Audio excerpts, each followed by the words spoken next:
now. Yes. So we're now, the recording button has been pressed. We are now officially launched. We can wait a couple more minutes if you like. Okay, let's go. I'm looking at the names, and it looks to me like everyone knows who Dominic is. So we'll dispense with the CV, Dominic, unless do you want to do a little background or not? No, we can connect links and stuff. If anybody has questions, that's fine. Okay.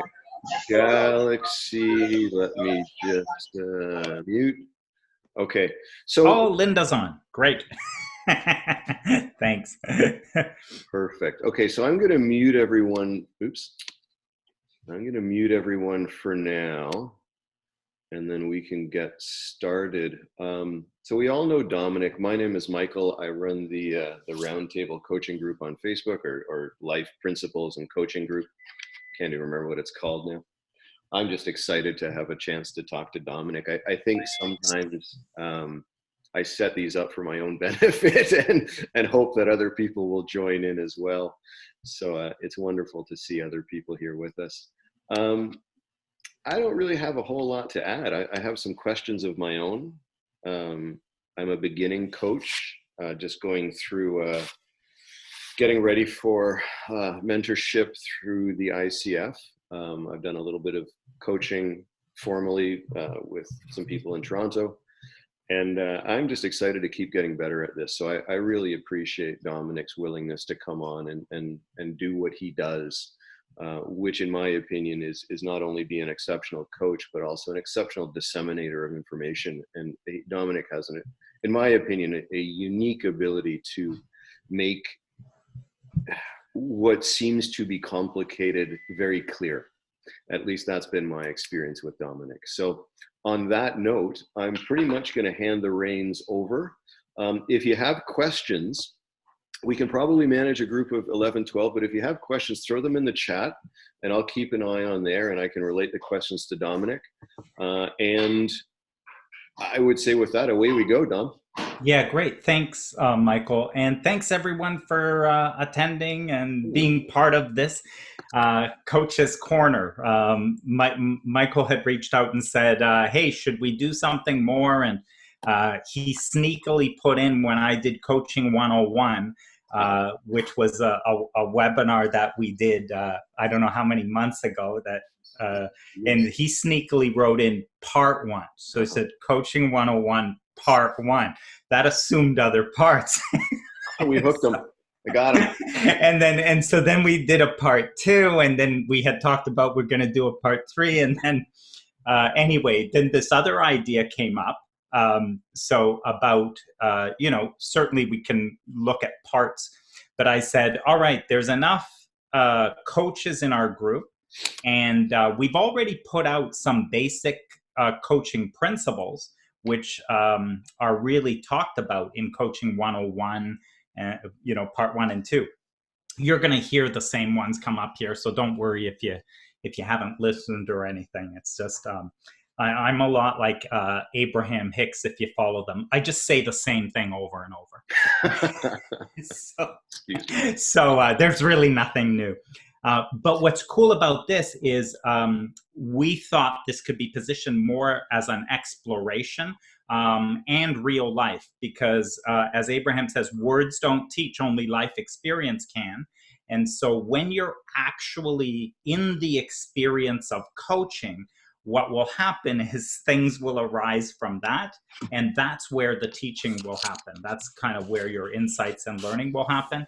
And in a group like this, what's cool is we've got some foundation, which is similar. For many of us, we're grounded in 3 principles. We're grounded in an understanding of what a human being is. And by the way, I want to including people who don't believe a human being is real. So we'll include everybody in this. But just we have some grounding of that nature of who we deal with as our clients. And so we will keep kind of exploring and pointing back to that as we go. So let's do this as an exploration. We'll do this as a conversation. I'm looking around and I know that some people have like lots of coaching experience. Others are newer and getting started with coaching. So it doesn't matter. So you kind of like jump in. We'll dive in and look around and see what we see. Why don't we start in? I mean, Linda, you had really kicked us off with the very first question. You had posted the first question, and then I said, "Hey, let's cover it on the webinar." So I don't know if you want to start, Linda. I can read the. Yeah. Let me unmute. She's unmuted. Perfect. Yeah, I just unmuted. Hi everyone. Nice to meet everyone. Yeah, hi, Linda. And thanks for doing this, Dominic. This is great. Mm-hmm. Yeah, my question was, I don't know if it was in part 1 or part 2, but you kind of were suggesting that it should be the client who sets the agenda and let them do a lot of the talking and rather than us have the agenda. And so what do you do when you have a client who constantly wants to go back and, you know, talk about their story? Yeah. I have quite a few clients who keep doing that, you know, and so how do we prompt them to kind of see look in a new direction, or do we, or just comment on that? Yeah. How many, let's show of hands or whatever, any sort of people familiar? Okay, so there's a little bit of this that others are familiar with. Yeah. Is there, and I don't know from anybody else, any kinds of insights out of those experiences for you, or anything you want to add to that in terms of as a challenge, or anything you've seen even as you've begun working with this stuff? Good luck. Okay. So nobody yet in terms of this. So let's always, as we're talking about any of these real life scenarios, it will be useful to, I will suggest that every time we start, we say, what's true? Like we'll sort of get grounded. What's true? What do we know? And then from a stable ground of what's true, the what to do should become apparent, right? In 3 principles, you always hear this thing about, it's all about your grounding. It's your grounding. And in a way, this is what I'm suggesting we do. So you take a scenario like that. What is it we know for sure about this client? So they've come to us with some specific example, but tell me what we know about that person. Well, they're suffering in some way. There's some pain point. Yeah. As a human being, what do you know about them? Well, Julie is just whispering across the table at me that they're whole and they're fine. So here's the thing. Do you know that? I used to teach that like a belief. Right. Because many of you know that I train leaders and managers in coaching skills. I think I may have covered this in Coaching 101 somewhere. I used to teach it like a belief, like a mindset. I used to teach that like you should put on a coaching mindset. The person is capable, hold them capable. That's a good belief to have. But do you actually know that that's true? So who sits across from you? That client is pure potential and possibility. The spiritual nature of who that is untouched, pure, complete, whole, well. Right? So I just want to start there as who's talking to you, first of all, right? So that's a place that I think it's important to be grounded in. Now, this would be from a coaching principle perspective. If I have a conversation with someone and I say that what I am having with them is a coaching conversation, this is really distinct. Because with my friends, I could just talk to them. They can just tell me things that are happening, right?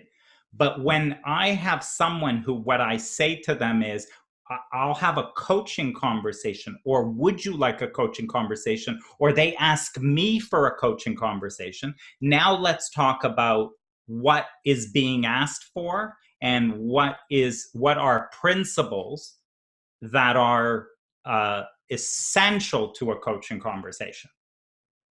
So what will this conversation be about? If I have a coaching conversation, what will it be about? Anyone can, and just unmute yourself and yell it out. Yeah. The group is small enough that if you have something, just unmute, throw it out. A solution? So the conversation will be about a solution. Great. What else? So it's likely about a solution. What else will this conversation be about?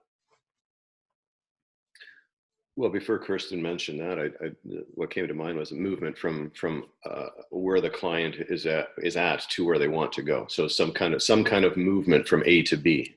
Yeah. So another very good point. Why the heck would they talk to you? Why would they even pay you unless I am here today, I want to be over there? So if that's not in place, if that's not clear, why do I want to talk to you? I talk to anybody. So there's something I desire is in there. And, and Kirsten called a solution. That's a thing, right? To me, that's a solution. The thing I desire is a solution. I want to go and I can't get there.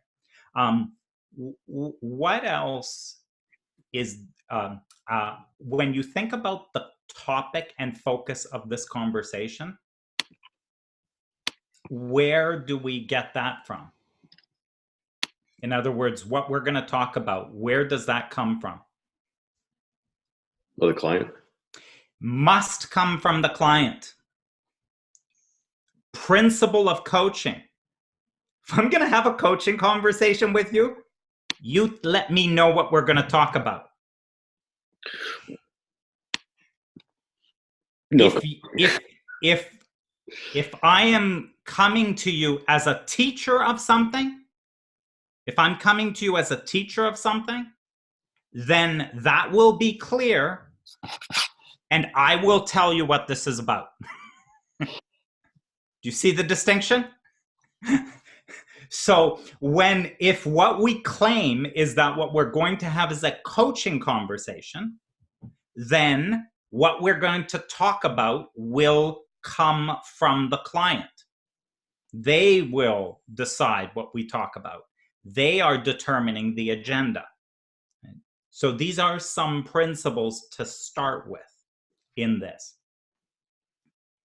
So that this is an important thing. So the fact that in a coaching conversation, I promise to be on your agenda. I promise that you will lead this conversation. That's a principle in coaching. And if you take ICF competencies, if you attempt to move this conversation somewhere, like, it's really not that issue, and really there's something more important here we could talk about, or, when you discuss what's happening at work, the most important thing you've mentioned is this, and that's what we need to talk about. You do that in an ICF competency, you've deviated from coaching. You're now some kind of an expert consultant or something like that. And you know better than they do. You see how the tone is changing? So how do we do that? How do we reframe that then, Dominic? Sort of to come back to Linda's question, when someone keeps pulling the conversation back into into their past. Yes. How do we reframe the conversation while still respecting what it is that the client or the coachee is bringing to the table?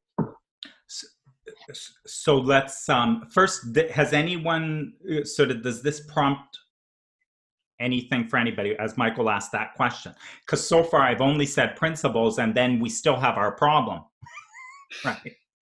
I said these are the principles, but I still have a problem because the coach, the client's showing up and they just want to talk about what happened when they were 5 or in that last divorce or whatever it is, and they just want to rehash this story. Right. So what do you hear so far, or what might you offer so far? Can I give it a go? Yes, please. So I would probably backtrack somehow. So in order to really acknowledge, what they're talking about, or acknowledge their suffering or their pain or whatever is going on for them. And I would probably ask them, well, what would you like instead? Or what would it look like? Suppose it was different, or suppose it was the way you would want it to be. What would that look like? Or, I don't know, get them to paint a picture. Sort of beautiful thing. Yeah, so beautiful. So you're on their topic and your question is shifting attention toward something.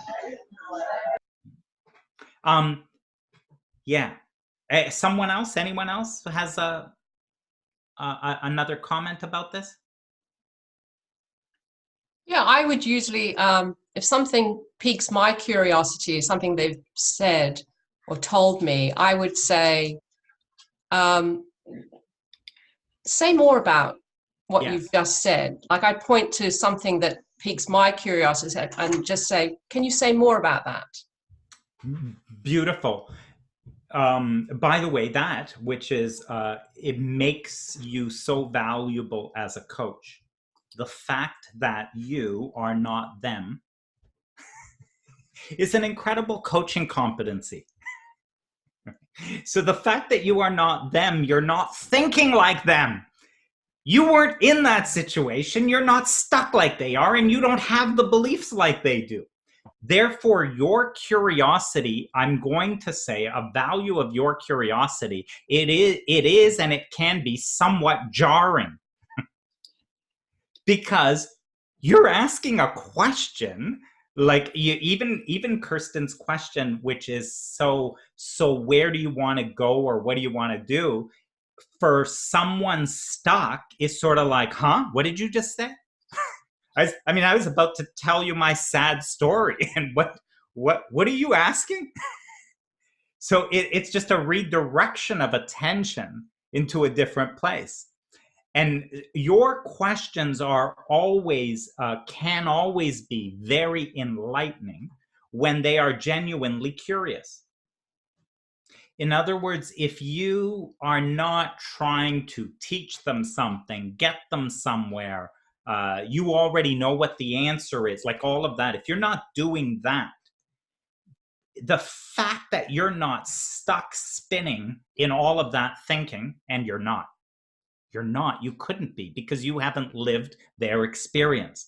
Therefore, your questions are highly valuable when they are curious, open-ended kinds of questions.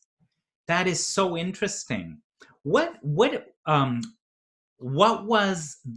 did you learn about yourself coming out of something so difficult? What is that telling you about yourself? I listened to this story. I'm astonished at the hardship.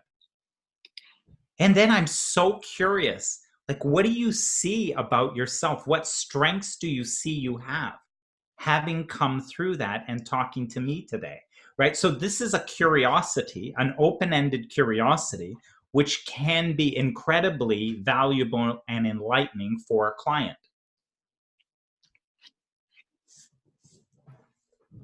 Let's check in. So where else should we go with this one? Let's keep going. Either Linda or Michael. Linda, you want to keep us moving? Where else would you go? I have a question about crossing the line between coaching and teaching, but I might want to save it to the end of this. Okay. It doesn't, it's just a general question, but yeah. So so I'm okay for now, but if anybody else has, go ahead. So, and maybe what I'll say is one more piece is, as we begin to ask questions, and this is an important principle here, because we've set some coaching principles down, but there is something missing. In other words, the client, I hold them capable, their potential and possibility. If I use 3 principles language, I know they have innate wisdom. Their innate wisdom is about themselves, is going to be more precise and better than mine about them. Mine works for me, but their innate wisdom for themselves in that situation will be far better, more precise. So my objective would be to get them connected there eventually. That's kind of, as a 3 principles grounded coach, my cheat in a way is that I know that they say they're here, they want to get there, there's a problem. And if I'm not a 3 principles grounded coach, then I try to think of how to move them along and what are ways that they could move. But because I'm a 3 principles grounded coach, I know that they know this answer of how they're going to move from here to there. And if I can just sort of keep them listening to themselves, that this is the optimal thing that could happen, right? I just kind of keep being curious on their behalf.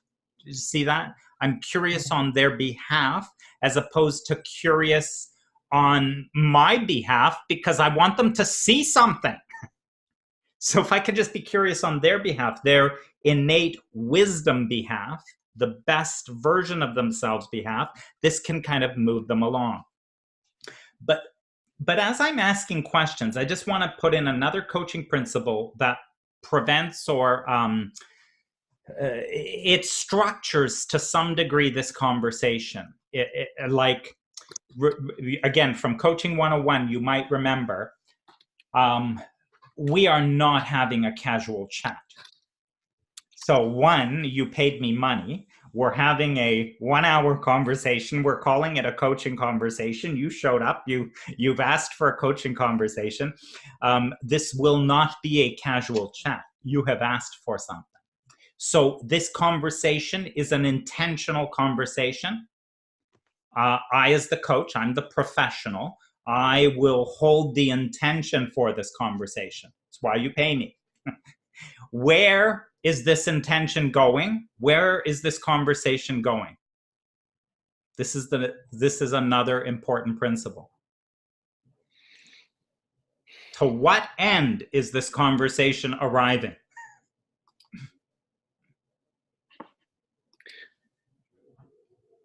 Whatever end the coachee, wherever they take it. Isn't that interesting? Isn't that the easiest thing in the world? Yeah, it's hilarious. I thought that was a trick question.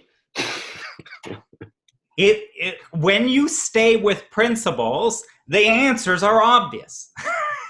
So I'm in a conversation. I've got a client. They come with this ugly, horrible, sort of convoluted thing. I barely understand what they're talking about. And we just got started. But notice, until I have a coaching agreement, it's a key core competency in the International Coaching Federation. Until I have a coaching agreement, I am having a casual chat with this person. Oh, you know what happened to me? And Oh, at work the other day, my boss did this thing, and then I engage with them in this conversation. So far, I'm doing all the principle. Hey, they are capable and competent, full of possibilities. Look at me, I'm bringing my curiosity. I'm asking open-ended questions. You're still having a casual chat. Oh, so tell me more about that, and what's important about that, and what do you see for yourself, and what strengths do you know? This is wonderful, but it's a casual chat. Coaching agreement, core competency. The conversation is intentional. It is going somewhere. And where this conversation is going, the client tells me. So you brought up a lot of issues. Wow. There's so many things you've got going on. There's so many places here we can start. In everything you've said so far, Mr. Client, where's the place we should focus? We have 45 minutes left. Where is the place that we should focus this conversation on?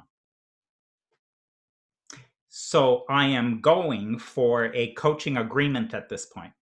I am going for the coaching objective, the outcome that the client desires. So that, sorry, Dominic. So that intentionality comes from the client, and it is actually the starting point for the coaching engagement. Yeah, this is, I learned this in my MCC mentoring. The coaching session begins with your first breath. So as a baby, when you wake up in the morning? No, so that coaching conversation is started with the first breath. It is always coaching. The instant we start, right? And so now I'm going to accomplish all of these things, right, that are happening. So you're talking, you're saying, again, so imagine an unskilled coach, lower level of skill would kind of come in and say, no, but they would walk in and they'd say, okay, it's a coaching conversation. So what do you want to talk about? What is the topic for today? Okay, so you want to talk about the situation with your boss at work. Okay, so then what is the outcome that you want at the end of our conversation? I mean, it's very unskillful, but it's keeping all of the core principles there, right? They're certainly there. By the way, as I did that, what part do you see was missing? The way that I did it. Sincerity. Sincerity is good, yes. What else was missing that will not really make that thing flourish? Curiosity. Curiosity? Very good. I sounded really focused on. I'm barely listening to you. Okay, so here's how it goes. Like, tell me the topic. Let's go. So for sure. So that, yeah. What else was not happening, not done? No open-ended question. It Very was good. Right to the point. Right. Well, it was problem solving then, right? Like a black and white. Right. I am not present. Right. Like, I'm not even present. This is like, there's a formula here. Show up. I'm going to ask you what we're talking about. Let's talk about that, right? Like, and by the way, the other thing is I am paying no attention to this energy and space and environment between us. Some people would talk about rapport, but nothing happens outside of this relationship that is created in this 1 hour conversation. Nothing can happen. In other words, depending the environment that we have, you will stay on the surface and say nothing of value for yourself. You'll never go explore anything of value. Or depending the environment that is created, then you will dive deeper and look around and explore where it's not safe and explore places where you've never looked before. So this, as a coach, is another thing that I'm doing in all of this. I'm paying attention to the space and environment that's happening. Because nothing can happen outside of that.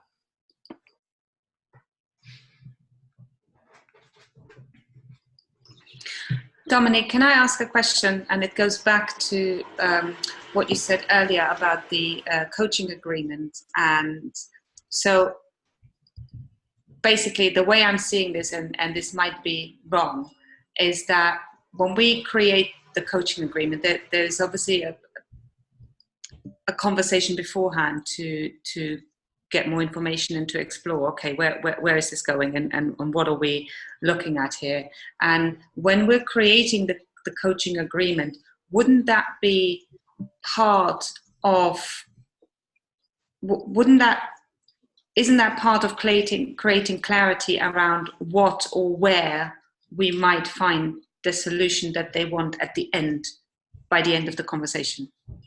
Well, like, isn't it part of that, like, do you see what I mean? Yeah, let's I don't know if there's a specific, maybe with a client or something, if you think about in a session where they've showed up and what's been the session about.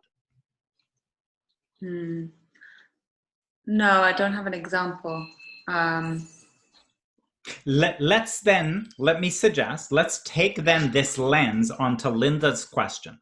Mm-hmm. And Linda, if I come back to you, look, so now you've got your client there.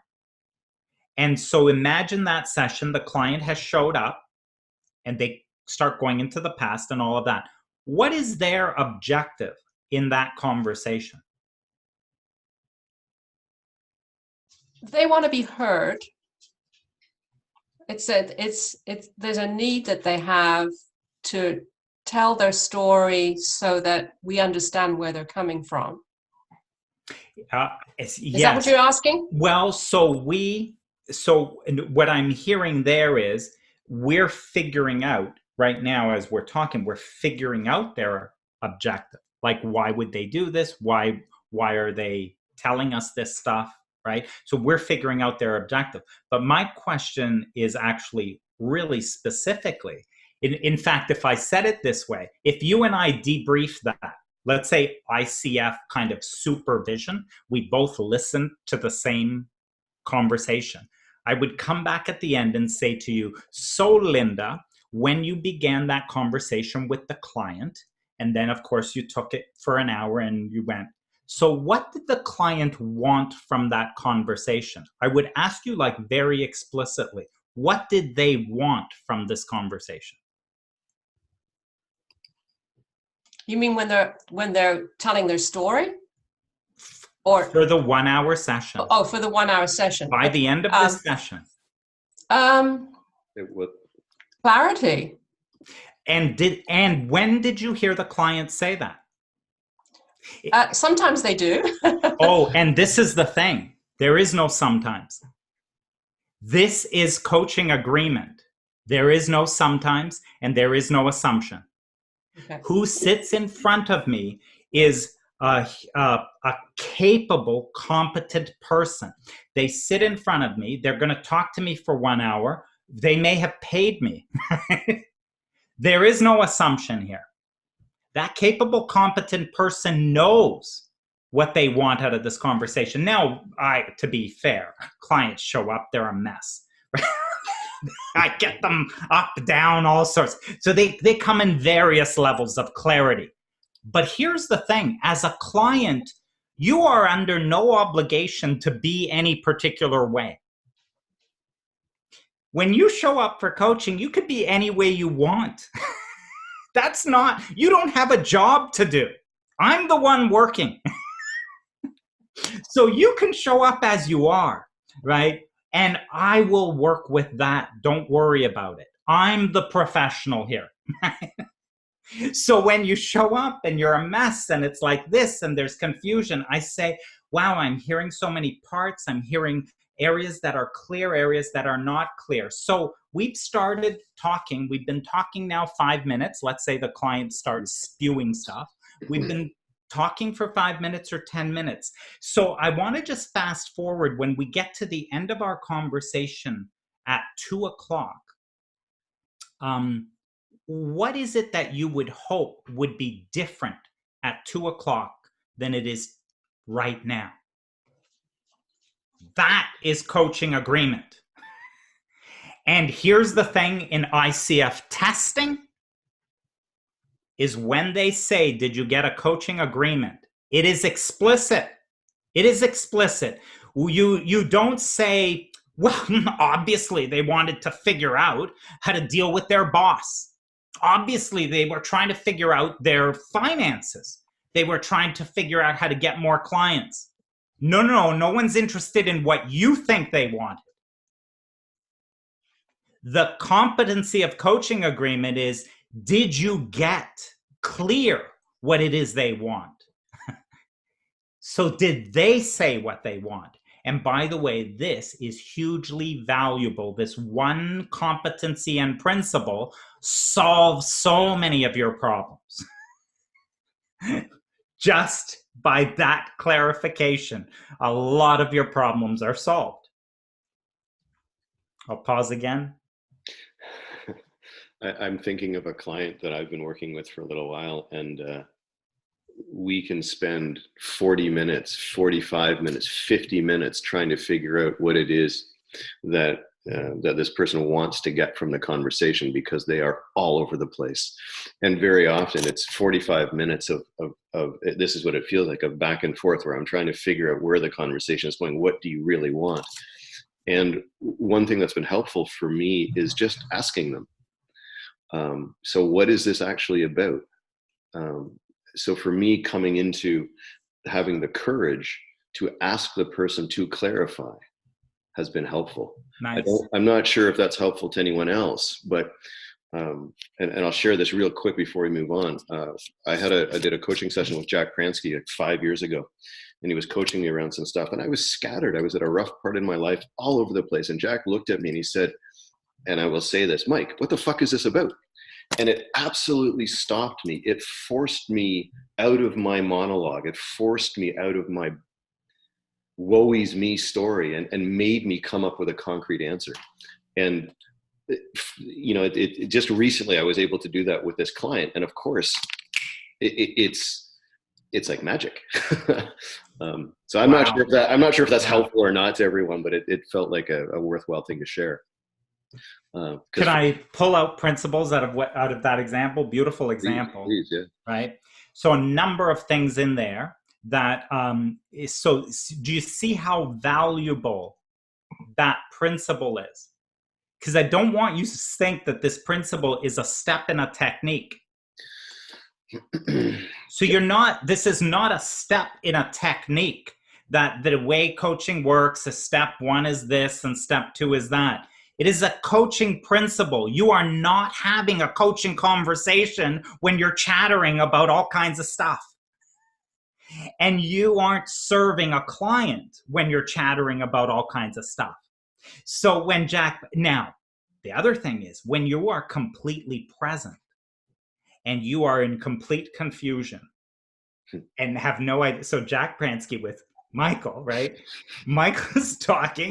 Jack Pransky is there. His head's about to explode going, what the hell is he talking about? That was basically it. Right? So in presence, what you are experiencing is being experienced.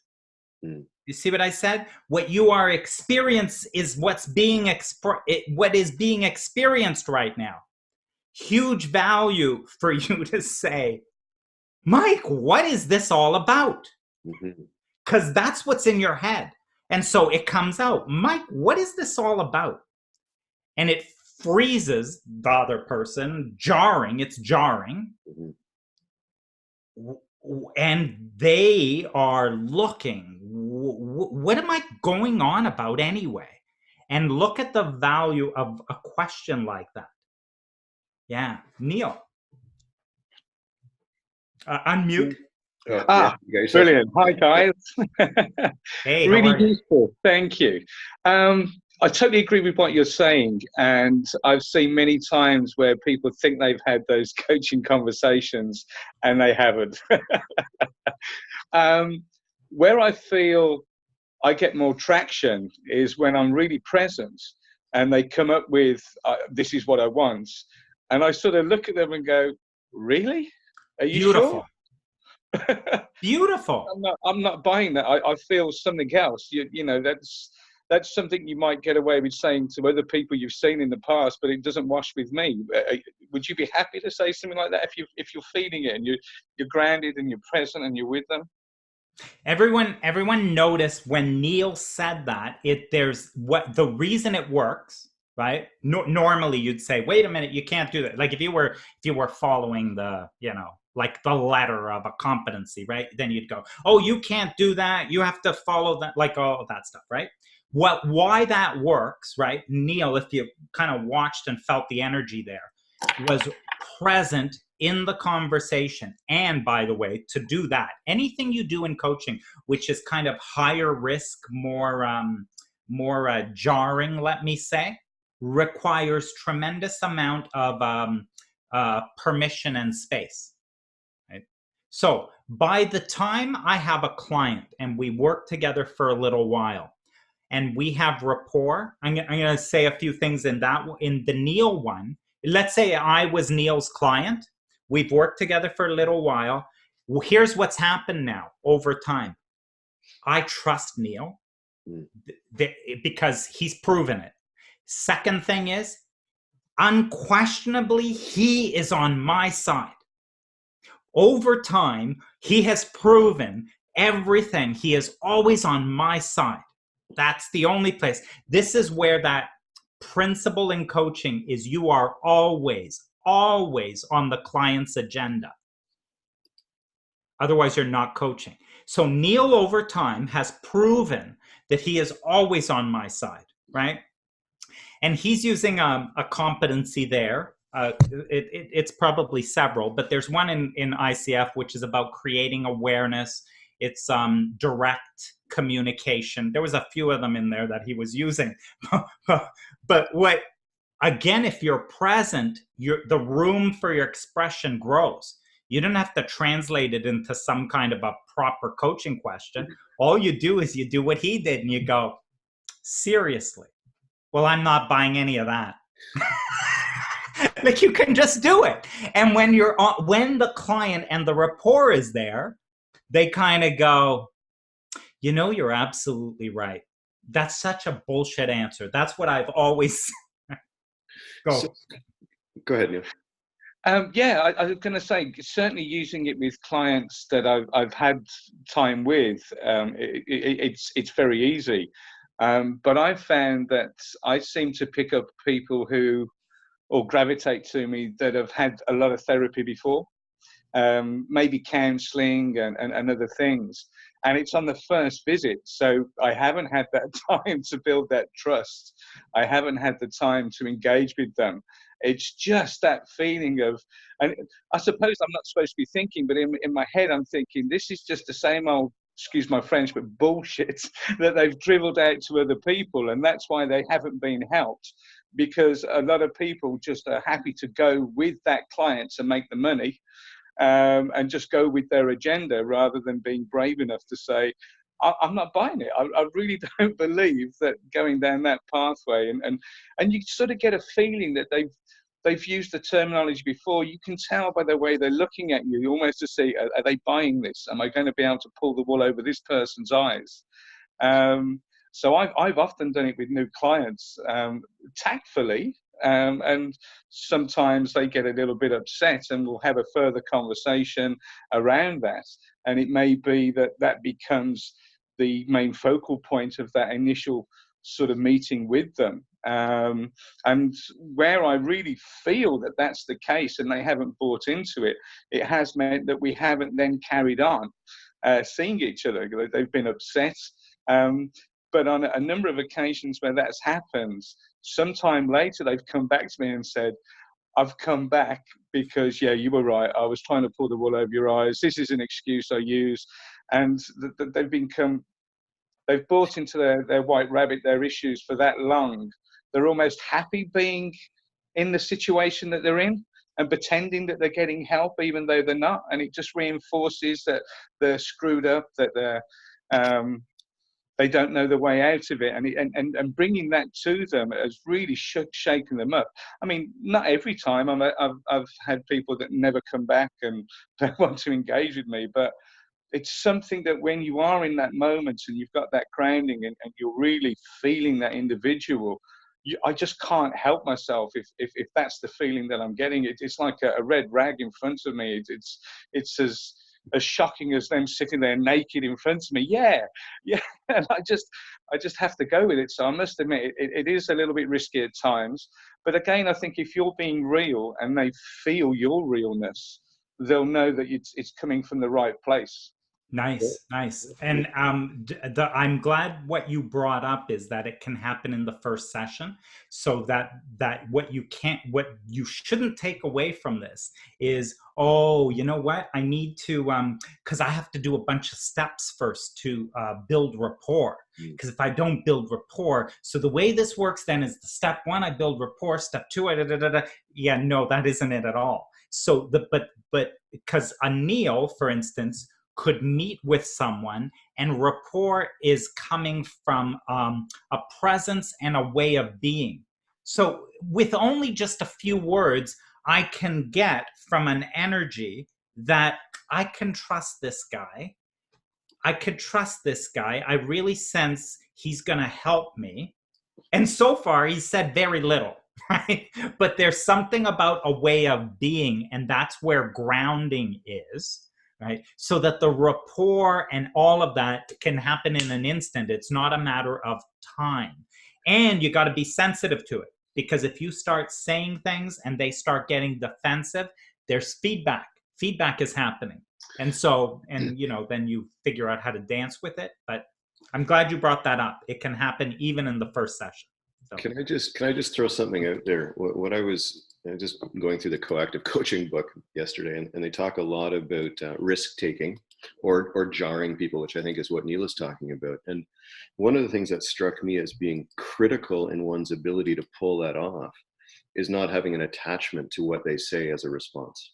So if it works, great, you carry on. If it doesn't work, great, carry on. So there's no personal investment in wanting to jar someone, or there's no, I mean, what's been running through my head is there's no trying, there's no efforting involved, right? It's coming from a very pure place of connection to your own wisdom or instinct or feeling.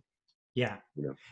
So that's powerful, because then it's truly an exploratory question. Mm-hmm. What I want to distinguish in what you said is you're literally throwing it there as a question for the purpose of exploration with no attachment to that. So someone comes in and a woman comes in and says, my boss did this, this, and this, and he said that about me in this meeting. I'm unreliable and whatever. Right? And then you throw in, what if he was right? So be careful. But here's the thing. If you're not trying to be right, now you're attached. What if he was right? Well, he wasn't right. It wasn't. No, really. Like, why don't you look from his side? Because I think maybe he was right. Don't be attached to it. It is, let's just look at this. If you look from the perspective of what elements in what he said were right, what elements could you look at? If you took 5 minutes to look from that side, what would you see? So I'm not trying to get you to see it from here that I'm saying it's right. I'm only throwing it here for the purpose of exploration. So that is why it's pure curiosity and it's serving the client. I'm not trying to get you to agree with me. So it's almost being presented as another possibility or a potential outcome. Nice. Like, what if this? Okay, if not that, what if this? What if that? Nice. Let's see, who's that? Yeah, just mute the phone line. That's it. Yep. Yeah. Do you get it? Yeah, you got it. Good man. So where from here? I'm just looking to see if there's more. Yeah, I mean, we've got some time still. Does anyone have it? I mean, with everything that Dominic has said and that other people have shared, what have we got? What's resonating? What isn't resonating? What do you like? What do you hate? Or other questions or challenges? Yeah. Yes, I should say something as I'm sitting here. Thanks, Penny. I love that idea. I think I've done it instinctively by challenging them. and it wasn't something I'd really thought about, but I can see how it works, and yeah, it makes a lot of sense. I hadn't actually thought of it as something I do. It's just happened in our conversations. So, but yeah, and actually, my coach has done that to me. I can see very much how, and it's made me think, oh yeah, okay, because you need to see both sides of the coin, don't you? It's all about balance. Well, you are, by the challenge is you are helping them to broaden what they see. Yeah. Because the thing is, they see this and they're stuck. I don't know where to go next, right? So when you challenge, what you're challenging is really what they see. And you say, yeah, but what about that? and so now they see what they see, plus they're looking where you're talking, right? Now, Yeah. you didn't say that because you thought it was right. That's not why you said that. You said that for the purpose of creating greater awareness, to shake them out of this.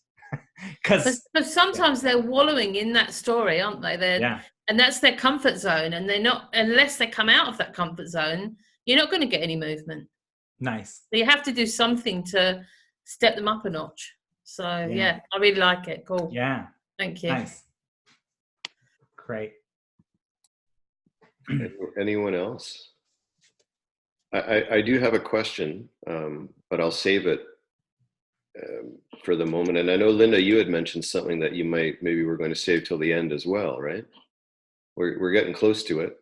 Has that, okay. that been answered? Well, it was. I'd like to hear Dominic talk about. Let me just say that I have to confess that I do put on my teacher's hat sometimes for very, certain moments within a coaching session. But I always tell them that's what I'm doing. Nice. And what I have found is that when I go into that mode, sometimes it allows them to see something different and to use it as a catalyst for more seeing. So I was just wondering if you could talk about that. So, that's a great question. And by the way, if you talk to ICF coaches at all levels, right, there's a distinction in here, right? Although the definition of it is, and there's a definition of what pure coaching is. In the practice of coaching, if you talk to coaches at all levels, they will tell you they're blending modalities, right? But if you're going to blend modalities, you're better at blending modalities when you have clarity about the first thing you're doing, which is coaching, right? So coaching is what you're doing. You understand those principles. You've got the structure of it.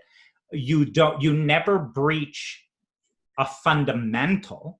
In other words, I never breach the fact that the client is capable, they're whole, resourceful, creative, that the answer will come from within. By the way, all of this is not in contradiction with three principles. I mean, there's nothing I'm saying that you'd say, well, but three principles says they're not really, right?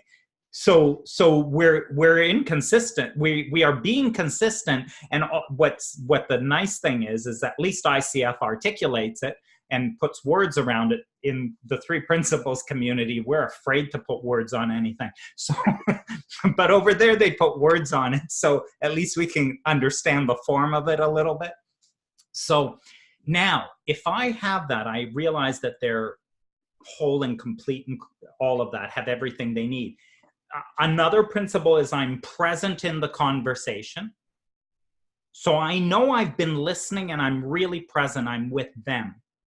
So in other words, I didn't come in here with an idea of, by the way, in my next coaching session with them, I really need to teach them this thing I learned on the weekend. See the difference, right? I'm really present. And then number 3 would probably be, and I remain on their agenda. I will stay on their agenda, right? Because if I come in with what I'm going to teach them from 3 weeks ago in a seminar I got, I'm not on their agenda.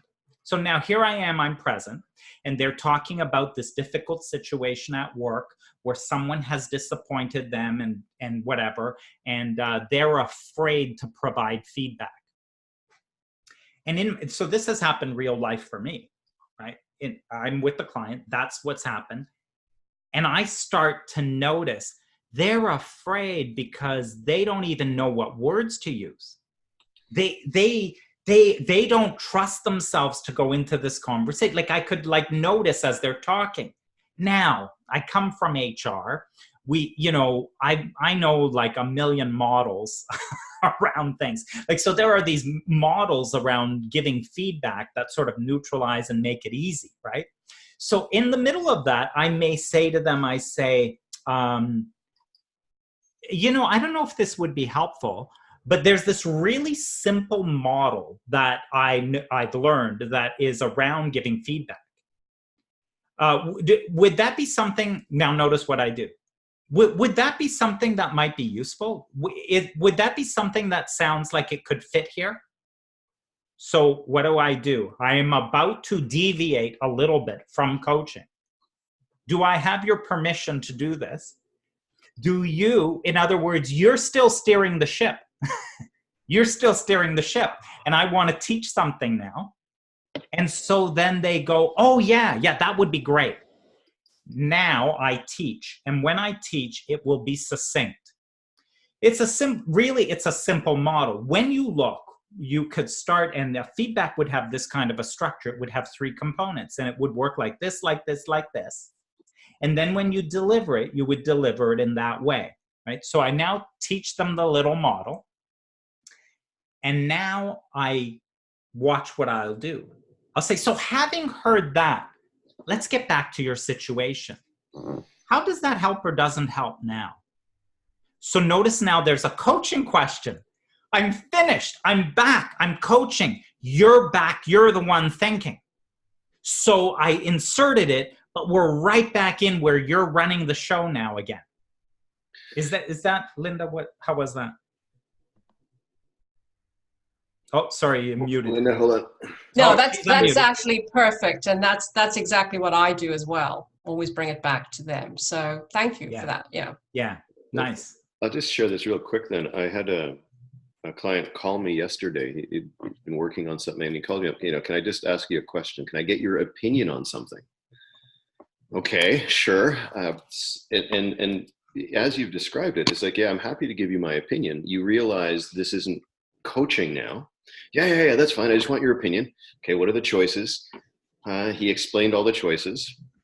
I asked him what he thought, having said all of that, resonated with him the most. And I actually never really gave him my opinion. Right? So in asking him to explain what it was that he wanted of me, he figured it out. And it's like, oh, well, that was, so I was able to sidestep giving an actual opinion by saying, well, I'm your coach. This is not within coaching to give my opinion, but if you really want it, I'll give it to you. But why don't you tell me a little bit more about what you're expressing first? Nice. Isn't that just the best bit about coaching? It's one of them. That's just the best bit, though, isn't it? When that happens, it's like a light bulb going on. It's really cool. So I love that bit. Dominic, how are we doing for time, Dom? So I'm good. If everybody, and I know some of you will need to drop off, and you can. Mm-hmm. I wanted at least a couple of points that I did want to make, and one of them will go back to Linda's scenario. Michael, what you just said, there was something in that too. Oh yeah, eventually as clients work with you, I had a client that it was a CEO, a really sharp guy, and in the beginning, right, you're the one who knows what coaching is. No one else does. No one else cares, right? They hire you because you're going to help them with something.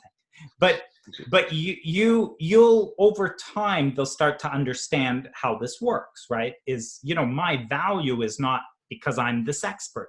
My value and why you'd want to work with me is because you in the end will have your answers, find your answers. But more than that, it's not about problem solving these situations. You'll actually be left with trust in yourself ongoingly. Even after we're finished, you'll be able to see that, right? So I had this CEO client, this is just the best. He was so clear about it. He and I would be talking. He would talk about a situation and his executive team and what was going on. And then he would do, wait a minute, he said, I have a question now, and I don't want you coaching me on this. I have a question, which is an HR question. If I fire this guy, what do I have to consider from a severance and termination perspective? I don't notice what he did. So stop the coaching. I want to ask you a different question, and you were an HR person and you understand this. Just answer my question, right? Because I want this information. So he was so clear about what he was doing that he could say to me, okay, so I don't want coaching on this. I actually want to know what you think about this, right? And I loved it. So he knew how to move around. Also, when I was coaching him, there came sometimes, if I use the same example, there came these points where he was dealing with one of his executive team and he was going down a particular path. There was some things that had gone back and forth. And then I remember this time saying, I'm going to pause for 1 second here. So we'll just kind of hold that. I'm going to step out of this coaching conversation for just a few minutes. There's a few things I want to say that have to do with legalities, with the employment rights legislation. So I just want to pause our conversation for a second. And then I educated him. So from an employee rights perspective on this, and this, here's what's in the legislation. This is what it goes, right? So I just wanted to say that. So let's just go back to where you were. So let's continue there now, right? Because he was saying some things and coming up with some ideas and doing some stuff. And I'm like, wait a minute, that's against the law. Wait a minute, you won't be able to do that, right? And so I said, let's pause for 1 sec. I taught him something. Then I went right back in and he continued on. He's fully capable, right, with this additional information. So I just wanted to insert that bit. And then finally, if I go back to Linda's starting question, what we still don't get, I'm going to challenge you all. So this client comes, right? I think we will have solved many, many problems, right? If we keep those principles in mind, the client comes, they say, yeah, I've been, this divorce that I'm going through is ugly, or it was ugly 10 years ago, and I've never been able to trust men or women since then, like whatever they say, right? And so now you are there and they seem to be just telling you things, right? So we will have solved many of the problems just by asking the question of, what should we talk about? But I want to give you 2 stories that really point to the wisdom of the client, even in cases where you are challenged to actually see their wisdom. So in cases where they're whining about this stuff, it just doesn't look like they're being very wise, right? So again, the coaching principles could really help you. My best example on this, getting the objective of getting the coaching agreement, I had this technology person, CIO. We're on one of our calls. He comes on and he's going a mile a minute, right? From the moment he's on, I can't believe what they're expecting us to do, as I'm supposed to implement an ERP system while they're cutting the budget. And then furthermore, where it says the SAS, ERP, there's acronyms flying around. I don't understand what he's talking about. But it was a lot. So once he paused, I'm like, there's a lot going on. Seems like you're dealing with a lot. Well, that only caused him to launch into it again. That's the half of it. And in the meantime, I've got people that are quitting and this is going on and right? And then I said something else like, yeah, so you're having to juggle a lot of things. That was only enough to get him to launch in again. We're now, so this just kept happening. And I'm looking at my watch. I'm watching the time. I'm like, okay, 5 went, 10's gone by. We're 15 minutes. And what the hell is going on? Like, there's a rant, like I get it, but this is a coaching session. So I had been in the middle of this. I've done several attempts at, well, so given all of that, what do you see as the best place for us to focus? Nothing. It just was more rant. Later, there was, so if you imagine that this conversation turned out to be useful for you, what would you get by the end of it? Nothing. It just went some other direction, right? I don't know. I must have had 3 or 4 attempts. It's now about 20 minutes after in a 1-hour conversation. I'm like, oh my God, if this was like, I'm not doing a coaching conversation. There's only ranting going on. I was about to give up and just get into the rant, just let it rant. But something made me try it one more time, right? So 4th time, could have been 5th. I use one more question and I say, so what, I don't remember what I said, but it's a similar question. Imagine by the end of this conversation, you walk away with clarity and something useful. I don't know what I said, but it's the same thing, right? This time when I asked it, it went to pure silence. So I asked the question, he goes quiet. I think a minute went by, maybe a little longer than a minute, and all of a sudden, he comes, oh, I get it. Wow, he says, this has been so valuable. Thank you very much. I'll talk to you again next week. Click, dial tone. I have no idea what that was all about. And what he achieved, though, was clarity. And he was clear about that. And he was also clear that he needed no more conversation with me. This is how capable these clients are. So he had clarity on what he should do next. And he had clarity of he didn't need any more chatter with me. So that was it. So even though you think you're just kind of doing this little ICF coaching thing, you are bringing value just in the asking of this question. The client walks away, they have some value. So that was one story on that. And then the second story was one that came out of Solution Focus, and Hasan actually shared this with us when I did training. It is almost identical to your story, Linda. She had, this was a client that would show up and be talking about horrendous things that happened as a child, right? And that's what they were bringing.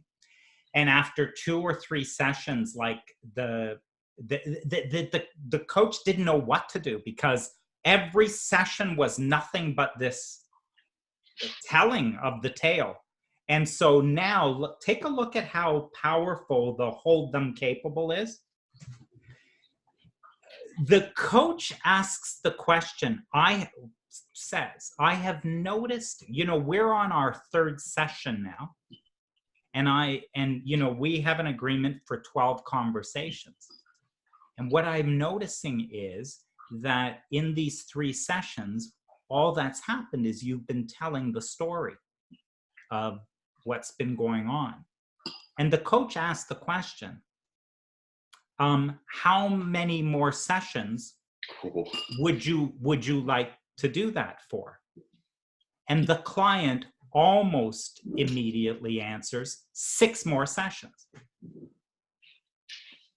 Okay, what? How? That's how wise the client was. And what Hasan's explained in the whole story. For the next 6 sessions, this is what went on. The client showed up. The client told the story. But you see, they were now having a coaching conversation. They were now on the agenda of the client. So for the next 6 sessions, this happened. The coach did nothing but listening. And here's the crazy thing.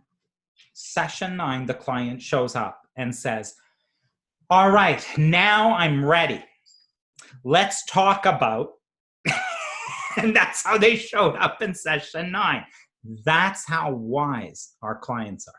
Wow.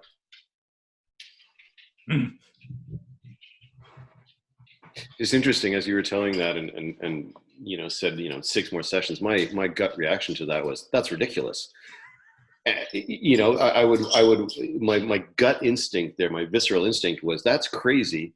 Why 6? Why would you want to do that for 6 more sessions?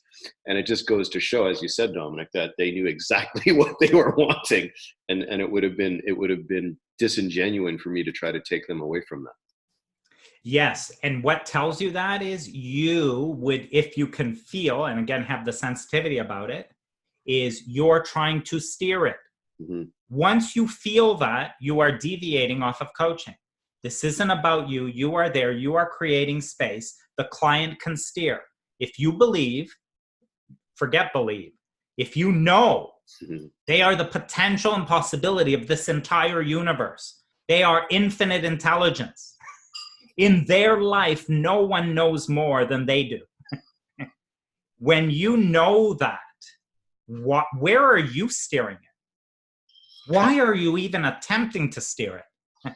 So just allow them to move this and just keep getting curious about, where is this going? Is that where you wanted? Is there a different, if it's not where you wanted, is there somewhere else you wanted to go? What would be valuable to you? Like, that's all you do, is you're just like getting them to tell you, and they will take it from there. It's their energy that will move them to their goal. I mean, this is just another thing. I hope you don't believe that it is you that gets them anywhere. Yeah. You are not getting them anywhere. They are creating their life. They are creating their outcomes. You're not doing anything. And all you understand is you understand this energy, and you are able to get them to look in different places and move forward. Your job is effortless. Somewhere in those Coaching 101 videos, I said, coaching is easy and effortless. The reason it's easy and effortless is because you aren't doing anything. You are not doing anything because it isn't up to you to do anything. So they are the ones doing everything. So can I just on that note, I will wrap up shortly, but can I just, as a show of hands, has anyone ever been in a coaching session where they were trying to do something for the other person? Yeah, thank you. At least, okay, there's a few honest people here. Okay, that's cool. Because it's yeah, that's been a real, something that's just starting to click for me lately. That you really don't, as Dominic is saying, it really should be effortless and easy. And anyway, yeah, I love these talks. They're so good. They're so good.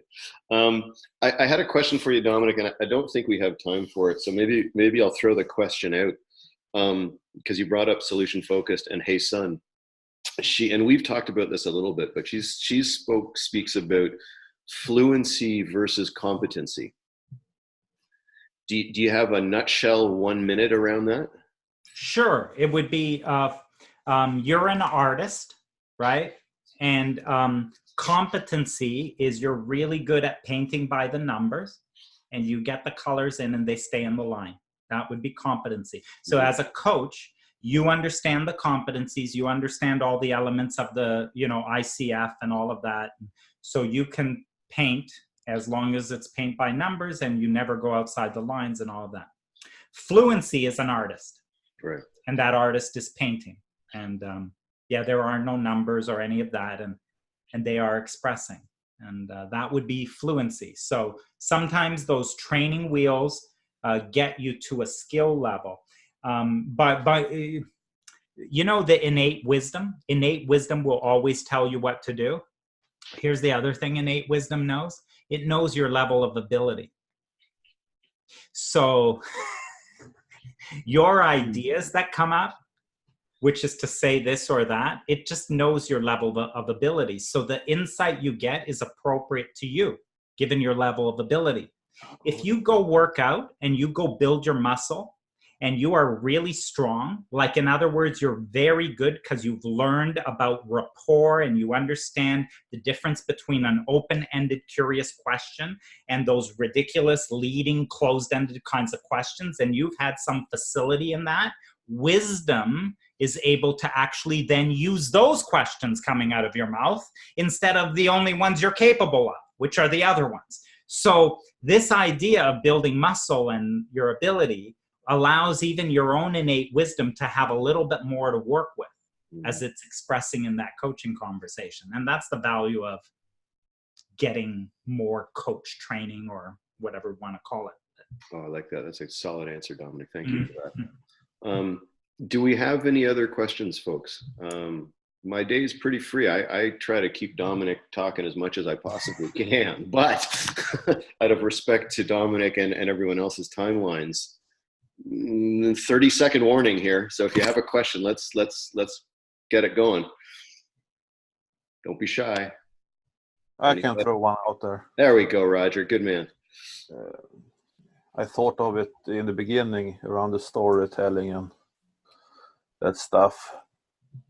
The question of how will you know when you're done with the story? Yes. Is Great that, question. So the client's telling you the story and all of that, and it's a great. Yeah.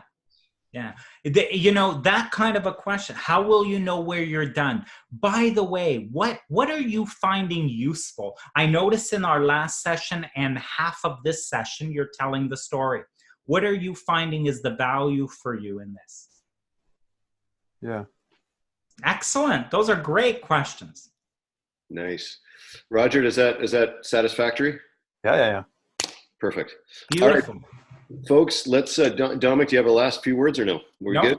We're good. All right, folks, thank you so much. I'm going to make one quick announcement. I have Hey Sun Moon booked for us in the group March 20th. There will be an event announcement for that. If you don't know who Hey Sun is, I can't say enough glowing things about this woman as a coach and human being. So when that comes up,